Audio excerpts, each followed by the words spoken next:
Assalamualaikum warahmatullahi wabarakatuh. Video kali ini saya akan update terbaru dari resiko gagal bayar pinjaman online EasyCash. Nah, sebelumnya yang perlu kita ketahui, EasyCash ini masih belum ada DC lapangannya ya. Nah, kemarin ada yang bercerita bahwa dia didatengin dari DC EasyCash, yaitu sekitar kurang lebih 90 harian lah ya. Jadi beliau ini tinggalnya di daerah Tangerang, kemudian diteror melalui WA, telepon, kemudian SMS, itu selama 3 minggu. Itu ketika setelah beliau lewat dari jatuh temponya ya. Misal jatuh tempo di tanggal 1. Nah, selama tanggal 1 sampai tanggal 21-an, itu beliau sering banget diteror atau di SMS, di WA, di telepon, akan datang ke rumah. Nah, tiba-tiba di tanggal 22 ke atas atau lebih dari 3 minggu, tidak ada kabar sama sekali. Nah, 2 bulan kemudian tiba-tiba DC-nya nongol di depan pagar rumahnya teman-teman. Jadi sebelumnya EasyCash ini memang dikenal tidak ada DC lapangan ya. Bahkan selama 7 bulan lebih 1 tahun tidak ada yang didatengin ke rumah. Ingat teman-teman ya, saat ada DC yang mengunjungi rumah, itu bukan berarti semuanya yang gagal bayar akan dikunjungi. Tapi kita perlu tahu, di kota itu sudah ada DC-nya. Terkait masalah jumlah berapa orang DC-nya, ini saat ini EasyCash masih sedikit. Bisa jadi di Tangerang beliau ini didatengin ya. Tapi banyak sekali ribuan orang di Tangerang yang gagal bayar di EasyCash, itu juga belum didatengin, itu juga udah banyak. Ya, intinya kalau sudah seperti ini, hanya apes-apesan kalian saja. Kalian persiapkan diri kalian didatengin atau enggak. Yang penting, yang jelas kalian tahu bahwa EasyCash ada DC-nya loh. Tapi masih sedikit dan itu pun sepertinya hanyalah outsource saja teman-teman.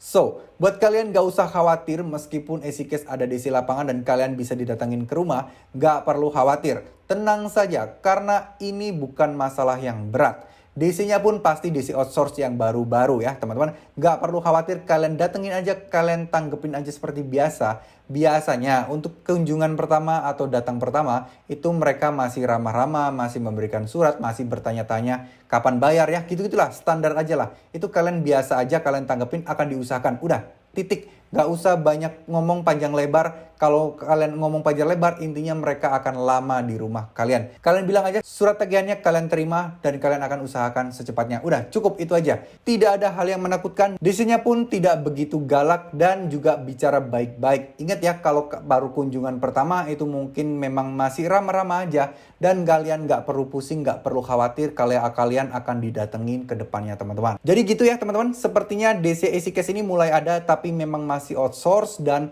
sepertinya masih ada di wilayah Jabodetabek saja. Jakarta, Bogor, Depok, Tangerang, Bekasi. Nah, sekitar itu aja. Untuk daerah-daerah lain sampai detik ini, sampai saat ini, belum ada informasi yang masuk ke saya bahwa EasyCash sudah ada DC lapangannya di daerah-daerah tersebut. Didatengin DC pinjol memanglah resiko dari gagal bayar atau telat bayar. Tapi itu bukan resiko yang terberat, jadi kalian tidak perlu khawatir, kalian tidak perlu takut. Resiko terberatnya hanyalah BI checking dan slik OJK kalian yang buruk. Jika diancam mau dipidanakan, diancam mau lapor polisi, diancam mau dipermalukan, tidak perlu khawatir karena kalian dilindungi oleh hukum. Ini urusan perdata bukan urusan pidana, jadi kalian tidak perlu takut dan kalian hadapi saja. Apapun ancamannya, apapun yang dia katakan, kalian lawan balik. Pelajari tentang undang-undang OJK tentang penagihan sehingga kalian bisa melawan balik dan menjawab setiap tekanan-tekanan dari DC pinjol EasyCash yang datang ke rumah kalian teman-teman. Semoga dengan bekal ilmu itu, dengan bekal wawasan itu, kalian mulai tenang, kalian bisa jauh lebih baik, kalian bisa jauh mempunyai ibarat kata mempunyai bekal lah untuk melawan atau menghadapi DC pinjol yang datang ke rumah kalian. Terima kasih, mohon maaf jika ada salah-salah kata. Wassalamualaikum warahmatullahi wabarakatuh. Semoga hutang pinjol kalian segera lunas dan terbebas dari masalah riba seperti ini. Amin amin ya rabbal alamin.